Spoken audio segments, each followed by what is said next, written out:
Bismillahirrahmanirrahim. Assalamualaikum warahmatullahi wabarakatuh.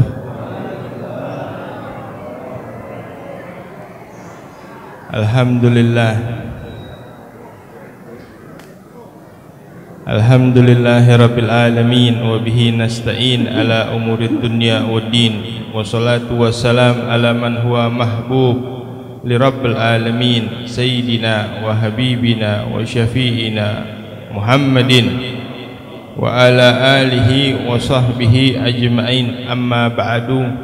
Subhanaka la ilma lana illa ma 'allamtana innaka anta alimun hakim. Faqala rabbi shrah li sadri wa yassir li amri wa hlul 'uqdatam min lisani yafqahu qawli.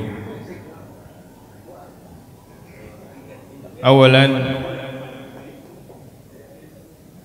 di kesempatan yang mulia ini, di waktu yang mulia ini, di bulan yang mulia ini, aqulu lakum minal aidin wal faizin kullu am wa antum khair. Semoga semua amal ibadah kita yang kita kerjakan di bulan suci Ramadan diterima oleh Allah Subhanahu wa taala, dan Allah berikan kepada kita dan karuniakan kepada kita dapat berjumpa di bulan Ramadan yang akan datang tahun demi tahun dalam keadaan sehat walafiat. Amin amin ya rabbal alamin. Hadratul mukarramun wa muhtaramun, para alimil ulama, para kiai, para asatid, para kesepuhan yang ada di hadapan kita semuanya, yang mohon maaf tidak bisa Al-Fakir sebutkan namanya satu persatu, tapi tidak mengurangi rasa hormat dan ta'zim. Insyaallah dengan kemuliaan dari Allah Subhanahu wa taala, Allah berikan mereka semuanya selalu dalam keadaan sehat walafiat, dalam keadaan istiqamah di jalan Allah Subhanahu wa taala, untuk membimbing kita menuju jalan yang diridhai oleh Allah Subhanahu wa taala, dan insyaallah selalu diberikan keselamatan fid din wa dunya wal akhirah. Amin amin ya rabbal alamin. Dan segenap kaum muslimin dan muslimat, hadirin wal hadirat, umat baginda besar Nabi Muhammad sallallahu alaihi wasallam, maka insyaallah Allah jadikan perjumpaan kita di rumahnya ini, yaitu di Masjid Al-Huda. Allah jadikan kita minal muhtadin, orang-orang yang diberikan hidayah oleh Allah Subhanahu wa taala, diberikan selalu sehat walafiat, panjang umur dalam taat kepada Allah Subhanahu wa taala. Maka insyaallah perkumpulan ini bukan perkumpulan yang terakhir, tapi perkumpulan yang akan kita hadiri hari demi hari, terus menerus istiqamah di dalam taat kepada Allah Subhanahu wa taala. Amin ya rabbal alamin. Hadirin wal hadirat jamaah rahimakumullah. Galal ulama, beberapa ulama mengatakan la tahzan, jangan pernah kita bersedih dengan berlalunya Ramadan, karena Ramadan akan kembali setiap tahunnya. Justru kita bersedih apabila datang Ramadan yang akan datang, sedangkan kita sudah tidak ada di atas muka bumi ini. Jangan pernah bersedih dengan berlalunya Ramadan, karena ketahuilah masjid-masjid tidak akan pernah ditutup, majlis-majlis akan selalu diselenggarakan. Maka ini adalah momentum kita untuk selalu istiqomah di jalan Allah Subhanahu wa taala. Kun abdan taqiyan wala takun abdan ramadhaniyan. Jadilah kalian hamba-hamba yang bertakwa kepada Allah selalu sepanjang hidup kalian. Jangan jadikan kalian adalah hamba-hamba yang hanya beribadah di bulan suci Ramadan. Justru setiap hari demi hari kita adalah mujahadah atau jihad di jalan Allah Subhanahu wa taala, untuk mendekatkan diri kepada Allah Subhanahu wa taala, untuk mengenal lebih lagi kepada Allah Subhanahu wa taala.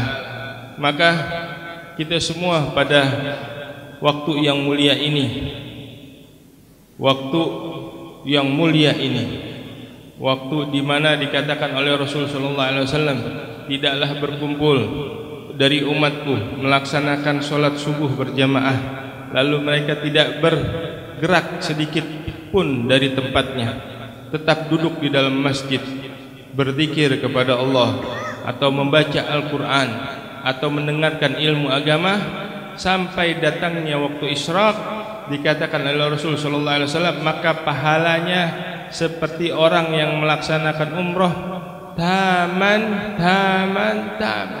sempurna. Kan jarang-jarang ya Bu ya Pak bisa umroh tiap hari pahalanya. Amin, amin ya Rabbal. Luar biasa, alhamdulillah. Dan kita semua mengenal ini. Kita mau duduk di sini untuk sholat berjamaah, menunaikan sholat subuh dan berzikir kepada Allah Subhanahu wa taala, lalu berselawat dan salam kepada baginda besar Nabi Muhammad sallallahu alaihi wasallam dan mendengarkan nasihat-nasihat yang bermanfaat. Ini semua tidak lain tidak bukan adalah karena semata-mata hidayah dari Allah, semata-mata karena Allah memudahkan langkah kaki kita, karena Allah membuka hati kita, yang mana dengan itu semua kita dengan senang. Di saat orang-orang sedang lelap tertidur, kita bangun mau jalan ke masjid untuk menunaikan ibadah, sholat subuh berjamaah dan menimba ilmu dan mengambil meraup dari rahmatnya Allah Subhanahu wa taala. Hadirin wal hadirat rahimakumullah, ini semua tidak lain tidak bukan juga karena kita mengetahui tentang itu semuanya dari ilmu agama. Pada kesempatan ini di pembukaan kalau nggak salah ini pembukaan majelis di Masjid Al-Huda. Hadirin wal hadirat rahimakumullah, Sayyidina Abdullah bin Abbas pernah meriwayatkan khuyra Sulaiman bainal ilm wal mal wal muluk. Nabi Sulaiman alaihi salam itu pernah diberikan pilihan oleh Allah Subhanahu wa taala. Nabi Sulaiman. Bapak-bapak, ibu-ibu yang dirahmati oleh Allah, kalau seandainya kita ditawarkan pilihan oleh Allah dan pilihannya ada 3. Al-mal yaitu apa? Harta. Wal ilmu. Wal muluk dan kerajaan. Kira-kira kalau kita disuruh di antara 3 ini suruh milih yang mana Pak? Hah? Benar, ilmu apa harta nih? Ya fulan, ya Allah bilang mau pilih mana? Ane kasih kata Allah. Mau pilih harta, mau pilih ilmu, apa mau milih kerajaan? Pilih mana kira-kira? Waduh, bingung kita nih. Masya Allah. Sayyidina Abdullah bin Abbas ini pernah diberikan pilihan oleh Allah Subhanahu wa taala. Ya Sulaiman, pilih 3. Mau apa? Allah kasih antara harta, ilmu dan kekuasaan atau kerajaan. Fakhtarul ilm fa'atahul mal wal muluk. Maka seorang nabi, seorang rasul, Nabi Sulaiman alaihissalam, beliau mengatakan akhtaruhul ilm. Aku pilih ilmu ya Allah, karuniakan kepadaku ilmu. Setelah itu bahwasanya dengan pilihan tersebut Nabi Sulaiman memilih ilmu, fa'atahullah al-mal wal muluk. Maka dengan pilihan tersebut Allah berikan bonusnya harta dan kekuasaan dengan memilih ilmu. Masya Allah ya. Dengan ini kita mengetahui bahwasanya dengan keilmuan yang Allah karuniakan kepada kita, apabila kita mau menimba ilmu agama, mau mempelajari agama, maka Allah akan berikan semuanya. Sampai-sampai Al-Imam Hasanul Basri mengatakan, "Lau kanal ilm lahu surah, lakana suratuhu ahsanu minasyams." Kalau seandainya ilmu itu mempunyai bentuk, mempunyai fisik, berkata Imam Hasanul Basri, maka bentuknya, fisiknya lebih mulia, lebih agung, lebih indah, lebih bermanfaat dari yang namanya matahari. Coba kalau nggak ada matahari, siang-siang gitu, gelap, betul. Kita aja kalau masuk kamar nih, matiin lampu, gelap, nggak bisa lihat apa-apa. Apalagi kalau siang hari nggak ada matahari, bisa pada nyusruk, nabrak sana kemari. Dengan adanya matahari kita bisa lihat jalan, kita bisa berjalan di jalan yang benar. Dengan adanya matahari, tumbuhan bisa tumbuh. Pohon-pohon bisa menghasilkan buah, bisa menghasilkan panen. Padi, bayangin kalau misalnya padi, pohon mangga, pohon rambutan tiap hari disiram terus, tapi nggak ada mataharinya, berbuah nggak? Kagak. Begitu luar biasa, sampai dikatakan manfaat dari ilmu lebih besar, lebih bagus, lebih mulia dari yang namanya matahari. Sampai-sampai baginda besar Nabi Muhammad SAW pun mengatakan, di dalam ilmu ini apa? Kun aliman. Kalau Rasulullah SAW apa? Kun aliman. Jadilah kalian orang-orang yang faham, mengerti tentang ilmu agama. Au muta'alliman, atau orang-orang yang mau duduk mengaji. Au muhibban, atau menjadi orang-orang yang cinta akan ilmu. Fala takun kun mustami'an, jadilah orang-orang yang mendengar ilmu. Yang keempat, kun muhibban, jadi orang-orang yang cinta. Sekarang bingung, jadi alim ngerti agama kagak, ngaji kagak. Ngaji kuping, tahu ngaji kuping Mbak? Denger doang gitu. Kagak. Cinta sama majelis ilmu? Kagak. Waduh. Fala takun khamis fatahlik. Maka jangan jadikan diri kalian orang yang kelima, maka kalian akan binasa. Udah ngerti ilmu kagak, ngaji kagak, denger kagak, cinta kagak, udah. Belangsak deh. Jangan.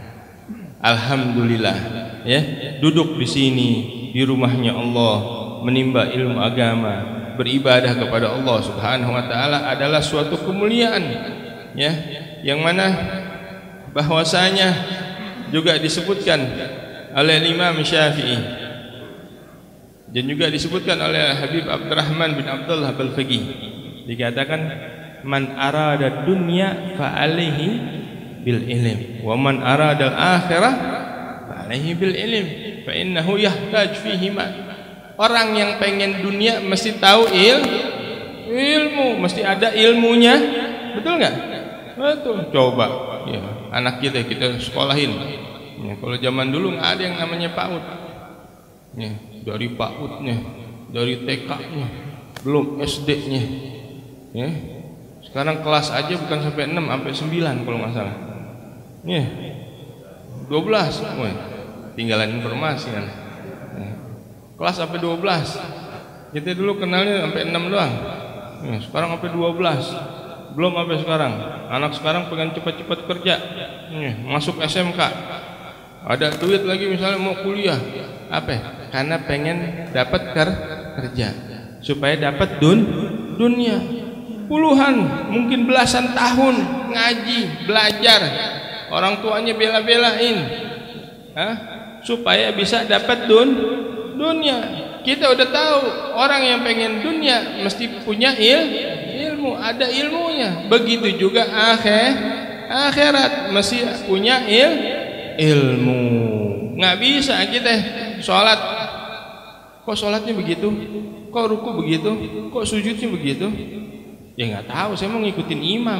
Nggak boleh sholat ngikutin imam, mesti tahu ilmunya. Nggak bisa.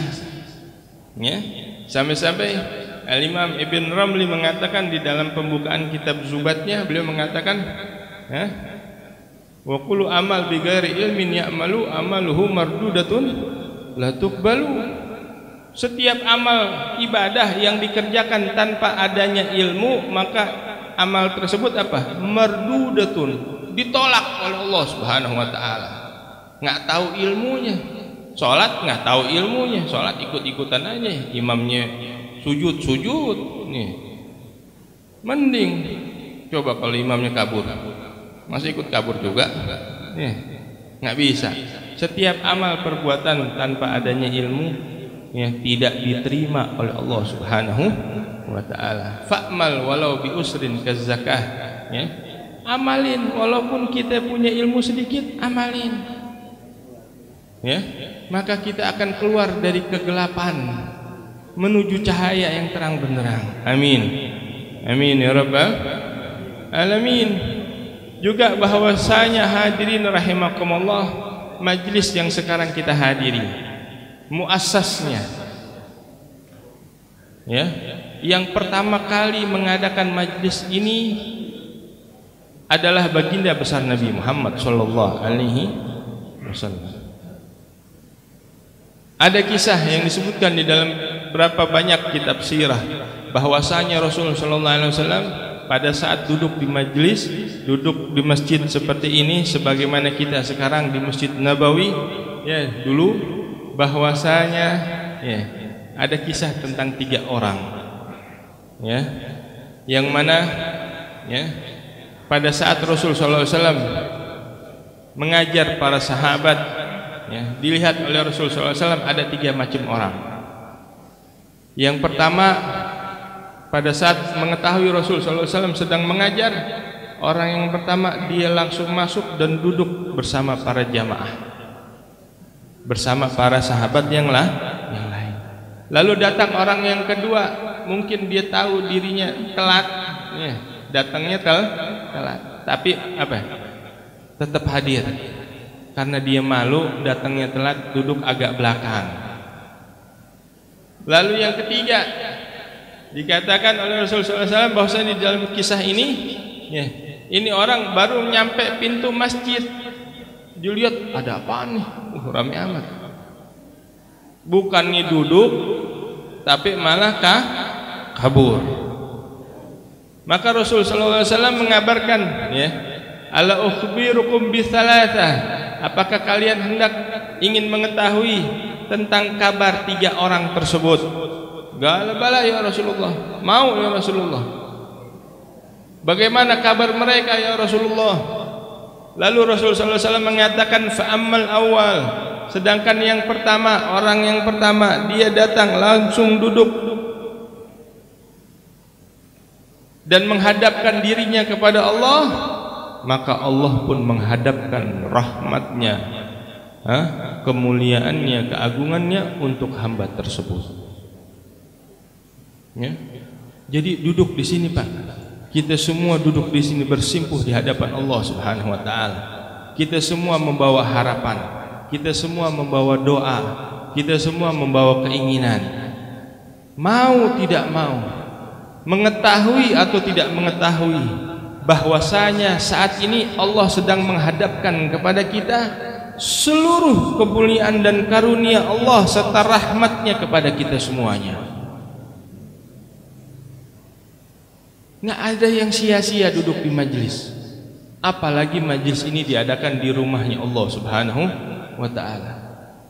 Kita bangun malam-malam sebelum subuh, ya, di antara semua orang banyak yang tidur, kita ingin menghadapkan diri kita kepada Allah, maka Allah hadapkan seluruh karunia-Nya kepada kita. Lalu yang kedua dikatakan fastahi, dikatakan ini orang malu datangnya telat, duduk di belakang. Apa kata Allah? Sebagaimana dia malu kepadaku, katakan wahai Muhammad kepada mereka semua sahabatmu, sesungguhnya aku pun malu untuk mengadabnya. Jadi nggak ada kata, oh ini kadang-kadang setan suka bisikin nama kita, udah jangan ngaji, nggak enak, udah datang telat, mata masih belekan. Udah nggak usah ngaji, nggak enak sama kiai, nggak enak Ustaz, udah besok aja. Udah begitu deh setan, nggak apa-apa, telat nggak apa-apa. Tapi walaupun dia telat, dia masih mau menghadapkan dirinya dengan perasaan malu kepada Allah Subhanahu wa taala, maka Allah pun malu untuk mengadabnya. Sedangkan yang ketiga dikatakan oleh Rasul sallallahu alaihi wasallam, fa'aradallah, maka dikatakan dia menjauh dari Allah Subhanahu wa taala, maka Allah pun akan menjauh dari dirinya. Nauzubillah min dzalik. Hadirin wal hadirat rahimakumullah, alhamdulillah, bersyukur kepada Allah Subhanahu wa taala atas perjumpaan ini, pertemuan ini di waktu yang mulia ini, ya. Maka jangan pernah lelah di dalam menimba ilmu, jangan pernah lelah di dalam menghadiri majlis-majlis taklim, karena hukumnya menuntut ilmu itu adalah wajib. Talabul ilm faridatun ala kulli muslimin wa muslimatin. Menuntut ilmu agama itu hukumnya wajib bagi setiap umat muslimin. Sampai Rasul sallallahu alaihi wasallam mengatakan, utlubul ilm walau fisin, carilah kalian ilmu walau itu mesti merantau jauh ke negeri Cina sana. Bu, ada yang pernah ke Cina, Bu? Banyak di Glodok. Orangnya belum pernah seumur-umur ke Cina. Keluar Depok aja bingung. Masya Allah. Ini menandakan bukan Cinanya, tapi apa? Kewajiban di dalam menuntut ilmu. Bayangkan dulu, dari Jazirah Arab ke negeri Cina itu adalah perjalanan yang sangat jauh. Ini mengartikan bahwasanya walaupun sejauh itu, walaupun kalian dengan susah payah untuk bisa menempuh jarak tersebut, tetap wajib. Apalagi alhamdulillah, di sini di Indonesia nggak kurang-kurang. Setiap RT, waduh, jangan ngomong provinsi, setiap RT ustadznya udah banyak, betul. Cuman kadang-kadang kitanya yang nggak mau ngaji, sibuk apa? Sibuk sama dunia, nggak mau nuntut ilmu agama. Lihat bagaimana Rasul SAW mengisyaratkan tentang wajibnya menuntut ilmu. Jadi jangan pernah malas. Juga bahwasanya apa sih, kalau kita mau tahu apa sih yang wajib di dalam menuntut ilmu, pertama yang mesti kita ketahui, sebagaimana Al-Habib Abdullah bin Al-Haddad mengatakan di dalam kitabnya An-Nasaihud Diniyah wal Wasaya Imaniyah, wa bil jumlah fayajibu ala muslim an ya'lam biwujub jami'il wajibat ainiyah wa bitahrim jami'il muharramat allati huwa wajaba alaina. Dikatakan yang wajib, yang mesti kita tahu tentang ilmu agama itu apa? Tentang kewajiban-kewajiban fardu apa? Fardu ain. Salat wajib, setiap individu muslim dan muslimatin mesti tahu tata cara ilmunya tentang salat, rukunnya, syaratnya, yang membatalkannya, dari salat, dari wudu mesti faham. Jangan wudu cuman sekedar ngelihat doang. Oh, muka 3 kali, habis muka tangan. Bukan, mesti tahu ilmunya, mesti tahu siapa semuanya. Mau haji, mau kiai, mau habib, mau siapa, mau bos, mau direktur, mau manajer, muslim wajib ngerti ilmu tentang sholat. Karena sholat ini hukumnya fardu ain, fardu wajib. Terus apa lagi? Tentang puasa. Karena kita setiap tahun berpuasa di bulan suci Ramadan. Jangan cuma tahu apa puasa, nahan lapar sama haus. Hati-hati juga. Puasa juga mesti ada yang diperhatikan. Karena apa? Rasul SAW bilang apa? Kam min sha'im laisa lahu min siyamihi ilal ju' wal atas. Berapa banyak orang yang puasa nggak dapat apa-apa kecuali lapar sama haus. Makan mah kagak, minum mah kagak, tapi masih ngomongin orang, batal pahala puasanya. Makan kagak, minum kagak, tapi masih ngebohong, batal pahala puasanya. Begitu. Lah, kok bisa begitu? Lah iya. Saya nggak tahu, siapa suruh nggak nuntut ilmu, siapa suruh nggak mau ngaji, siapa suruh nggak mau nanya. Makanya alhamdulillah duduk di majelis ilmu adalah penuh keberkahan. Sampai-sampai di dalam salah satu hadis al-qudsi bahwasanya Allah Subhanahu wa taala mengatakan di dalam fadilah perkumpulan majelis-majelis seperti ini, Allah Subhanahu wa taala sampai mengatakan apa? Humul qaum la yusqa bihim jalisuhum. Mereka adalah kumpulan kaum dari umatku yang duduknya aja nggak sia-sia. Yang duduk ngejedoknya aja nggak sia-sia. Benar. Kok bisa begitu? Diriwayatkan di dalam hadisul qudsi sampai Allah bertanya kepada malaikat, wahai malaikatku, mereka itu siapa? Mereka umatmu ya Allah. Sedang apa mereka? Hum yajtami'un, mereka berkumpul di dalam berzikir, beribadah kepadamu ya Allah. Allah tanya kepada malaikat, Pak, di dalam hadisul qudsi disebutkan, Allah bertanya, "Mada yas'alun?" Mereka apa yang mereka pinta? Para malaikat mengatakan, "Yas'alunakal jannah." Mereka minta kepadamu ya Allah surgamu. Maka Allah pun bertanya di sini bukan berarti Allah nggak tahu, tapi Allah ingin memberikan kepada kita pelajaran yang luar biasa untuk menjelaskan tentang keesaan keagungannya Allah Subhanahu wa taala. Maka Allah bertanya, emang mereka udah pernah ke sorga? Ada yang udah pernah ke sorga? Anak tanya yang sini, semuanya pengen masuk sorga gak? Emang udah pernah? Biasanya kan orang kalau kepengen tuh karena udah pernah. Pengen umroh, enak umroh tuh begini karena udah pernah umroh. Pengen haji lagi karena udah pernah haji. Jangan jauh-jauh, pengen makan nasi padang misalnya pakai rendang, enak. Pengen lagi karena udah pernah. Nah kita pengen surga tapi belum pernah ke belum, insya Allah ya. Semuanya insya Allah min ahli jannah, insya Allah, amin. Allah bilang, emang mereka pernah ke surga wahai malaikat? Enggak pernah ya Allah. Ditanya lagi oleh Allah Subhanahu wa taala, wahai malaikatku, wa ma yakhafun, apa yang mereka takutkan? Kalau yakhaful jannah, yakhafun nar, mereka takut akan nerakamu ya Allah. Ditanya lagi sama Allah, emang udah pernah ke neraka sampai takut? Kita kalau misalnya ada jalan yang berbahaya atau tempat yang berbahaya, jangan lewat situ, bahaya. Biasanya karena apa?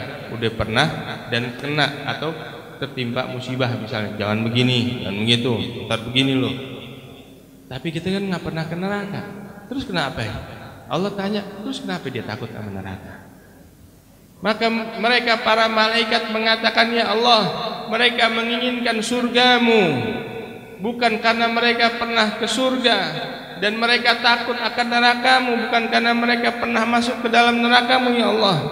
Mereka menginginkan surga dan takut akan neraka karena telah meyakini tentang datangnya kabar darimu yang tertulis di dalam Al-Quran dan yang telah disampaikan oleh kekasihmu Muhammad SAW. Mereka mendengar dan melihat serta membaca di dalam Al-Quran dan mendapatkan ilmu dari baginda besar Nabi Muhammad SAW tentang keindahannya surga, tentang kenikmatan surga, tentang keagungan surga, tentang pedihnya neraka, tentang ketakutan dan kengerian di dalam neraka. Maka dari itu ya Allah, dengan keyakinan yang kuat di dalam hati mereka, mereka menginginkan surgamu dan takut akan nerakamu. Apa kata Allah?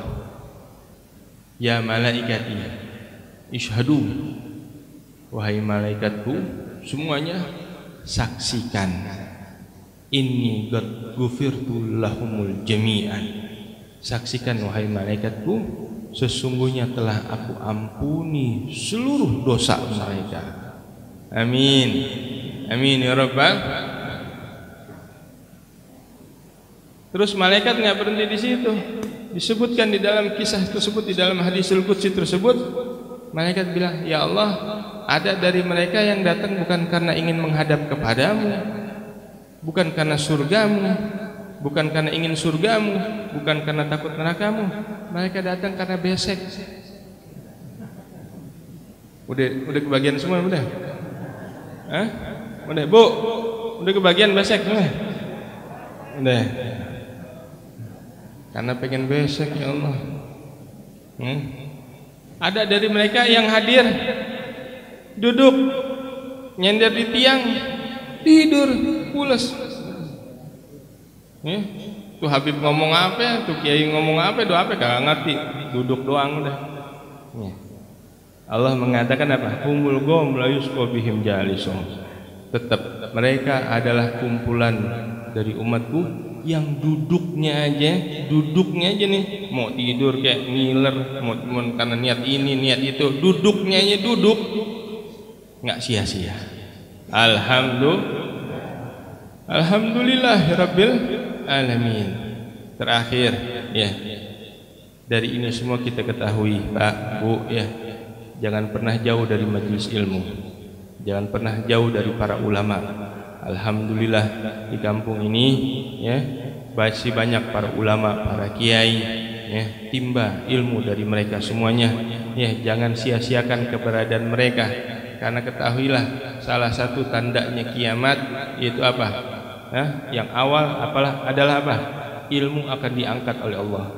Bukan berarti kitabnya diangkat sama Allah, bukan, tapi apa? Dimatikan orang-orang yang saleh, diambil, dijemput orang-orang para ulama dengan apa? Sehingga umat ini apa? Buta akan ilmu. Auzubillah min dzalik ya. Jangan sia-siakan. Dan juga pesan ya, apalagi tahun ini ya, tahun pemilu ya. Ya, ingat ya, jangan karena beda pilihan ya bikin kita berantem ya, yang biru, yang hijau, yang merah, macam-macam warnanya ya. Jangan berantem. Ukhuwah Islamiyah ya, persaudaraan Islam di dalam agama ini lebih penting, lebih utama dari itu semuanya. Dikit lagi pilkada nih. Aneh pil-pil nggak banyak kenal. Aneh yang kenal banyakan orang lagi kenalnya pil KB. Ingat, kalau pil KB itu apa? Kalau lupa jadi. Tapi kalau pil-pil yang lain jadi, suka lupa. Hati-hati, ya. Jangan jadikan siapapun pilihan itu hak pribadi masing-masing, tapi jangan merusak ukhuwah Islamiyah. Jangan karena beda pilihan lalu ya nggak mau negor. Jangan beda pilihan, waduh, nanti nggak mau salam-salaman. Ya, jangan. Itu semua adalah ya satu hal yang mesti diperhatikan. Jangan sampai ini semua menjadi pemicu perpecahan di antara kita umat muslimin. Apapun, siapapun pilihan kita silahkan, itu hak pribadi antum semuanya ya, nggak ada yang bisa mencampurinya. Tapi jaga ukhuwah Islamiyah, jaga ini masjid, jaga persaudaraan sesama muslim. Maka insya Allah kalau itu kita jaga, maka insya Allah Allah pun akan menjaga kita semua, insya Allah. Amin ya rabbal alamin. Terakhir benar-benar Al-Habib Abdullah bin Al-Haddad mengatakan apa? Wa fi jahlil qoblal mautun li ahli fa ajsaduhum qoblal gubur. Pesan di antara itu semua yang paling penting, ana kasih kado buat antum semuanya. Camkan baik-baik, jangan sampai lupa sampai akhir hayat. Beliau mengatakan di dalam kitab ini satu syair yang luar biasa. Wa fi jahlil qoblal mautun li ahli fa ajsaduhum qoblal gubur. Dikatakan orang kalau bodoh ya, maka sama saja dia sudah mati. Tahu orang mati, Pak? Orang kalau meninggal bisa ibadah gak? Enggak. Bisa maksiat gak? Enggak. Nggak ada manfaatnya. Sama dengan orang yang bodoh. Orang yang bodoh, kebodohan membawa orang menjadi tidak manfaat. Ya. Hidupnya nggak ada manfaat. Beramal nggak dapat pahala, nggak ada manfaat. Ya. Fa'adsaduhum qoblal guburil gubur. Maka jasad yang mereka, jasadnya mereka itu ibarat apa? Seperti makam, seperti kuburan. Walaupun sebenarnya dia belum masuk ke dalam kubur. Hidupnya nggak ada manfaat. Orang yang bodoh nggak tahu ilmu agama, hidupnya nggak ada manfaatnya. Ya, maka dari itu ayo, insyaallah kita minta kepada Allah Subhanahu Wa Taala, jadikan kita orang-orang istiqamah di dalam taat kepada Allah Subhanahu Wa Taala, dan insyaallah Allah karuniakan kepada kita semuanya ilmu yang manfaat, ilmu yang berkah, ilmu yang dapat membawa kita mendapatkan ridha dari Allah Subhanahu Wa Taala.